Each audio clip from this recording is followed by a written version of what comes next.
You know, for the past several years, we've talked about in this program, stop and frisk tactics by the NYPD led to claims of racial bias, civil rights violations, one of the biggest issues, if you remember, in last year's mayoral race. Well, it has also led to major changes in police policies, which are still being analyzed today. But now there is word that those practices weren't just confined to the 5 boroughs. The Justice Department now says Newark, New Jersey's police also engaged in racial bias, unconstitutionally targeting black residents. The feds say Newark cops stopped black people at a much higher rate than it did white folk, and also underreported the use of force, and that once again, stop and frisk was the tool used by the police. 3/4 of all the city's stop and frisk had no basis for the stop. The numbers, 85% of people stopped were black, 80% of the people arrested black, but blacks make up just 54% of the city's population. Now, the U.S. Attorney, Paul Fishman, he is appointing a federal monitor for the city. We will now turn to finalizing a consent decree that will be filed and enforceable in federal court. That document will require the appointment of a monitor to follow and report on the progress that the city and the police department are making. Now, the move, it was applauded by Newark's mayor. It's serious, and that we have to make sure that this kind of behavior does not continue.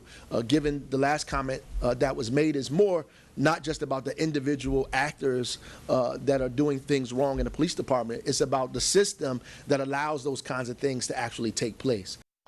And Cory Booker, as you know, Newark's former mayor, now U.S. Senator representing Jersey, he, in a statement, wrote that, quote, Newark has come a long way from these serious decade-long problems shared by cities across the country, but not nearly far enough.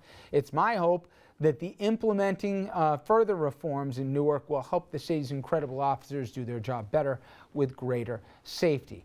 Now, the reaction from watchdog groups, Newark residents today, a lot less hopeful and a lot more skeptical. Of African Americans being stopped, and what they found was that up to 75% of the stops, pedestrian stops and frisk in Newark, were unconstitutional. And I think that's the part that worries us the most about it. It's bad. You don't supposed to do that. We are thankful now that the new mayor, Ras Baraka, he's on that and his new regime. And you know, because you have a few bad apples that don't, you know what I mean, that's in everything. So my whole thing now is, let's move on. We both got to chip in 50-50, you know, in order to get ourselves together. The very first thing that needs to happen is that there needs to be a resurge in the morale in our police department, that they know things are going to be done fairly. You know, come together as a community and take a look at issues that the community is having and see how the police can help. And you know, Andrew, there's an undercurrent of a lot of frustration over the crime that's gone on in Newark, violent crime that's gone on. So this report, and there's obviously some legitimate findings with the data, there's also an undercurrent of frustration from under the former mayors, watch Cory Booker, and also a concern here that police won't even do as much policing as they were before. It's a complicated situation in Newark. It is. It's interesting, though, in comparison to New York with their problems with stop and frisk. We kept hearing, well, crime is down in the city thanks to stop and frisk, and if you get rid of stop and frisk, crime numbers will go back up.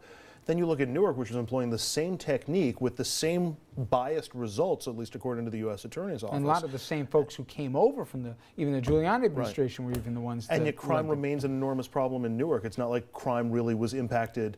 I mean, we had, I think, a month, a couple of years ago. Very different from the debate, from where it came from both New York City and where it's going on in Newark. And maybe this sends the signal out to cities around the country that stop and frisk not acceptable anymore. You're going to have to figure out another way. And you don't want the Justice Department to get into it. All right. Thank you, Andrew. When we come back, we're going to bring our legal panel to discuss a bunch of different issues, including the case surrounding the death of Eric Garner here. We've all seen the video. These guys are going to tell me if what we see on camera is a crime or not, and if it is, what the punishment ought to be. Stay with us.